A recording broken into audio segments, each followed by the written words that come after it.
Le 41e millénaire. Depuis plus de 100 siècles, l'empereur siège, immobile, sur le trône d'or de Thera.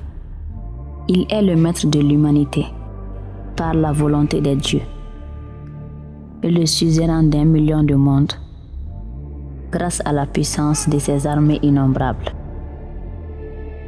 Il n'est qu'une carcasse en décomposition, qui frémit sous l'influx d'une énergie invisible, venue du Moyen-Âge technologique.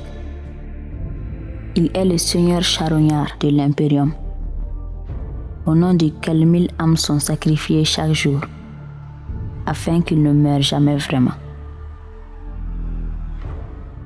Suspendu dans cette stase, ni tout à fait mort, ni tout à fait vivant, l'empereur poursuit sa veille éternelle. Ces puissants vaisseaux de guerre naviguent au cœur des miasmes du warp, infestés de démons. Ce sont là les seules routes qui permettent de relier les étoiles lointaines, selon des trajectoires éclairées par le phare qu'est la manifestation psychique de la volonté de l'empereur, l'Astronomicon. Les immenses armées livrent bataille en son nom, sur tant de mondes qu'on ne peut les dénombrer. Et de tous ces plus grands soldats sont sans doute ceux de l'Adeptus Astartes, la quintessence du guerrier parfait. Leurs frères d'armes sont légion, l'Astra Militarum, et les innombrables rangs des forces de défense planétaire.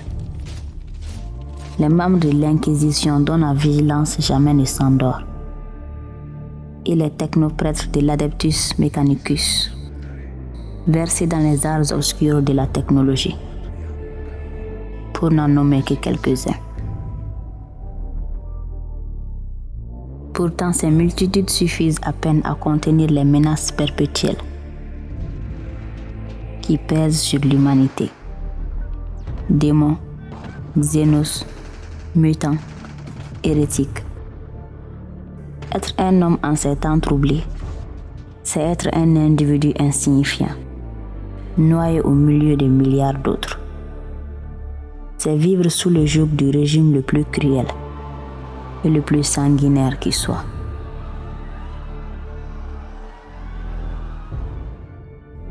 Ne placez pas votre espoir dans les pouvoirs de la technologie et de la science, car trop a été perdu pour n'être jamais retrouvé.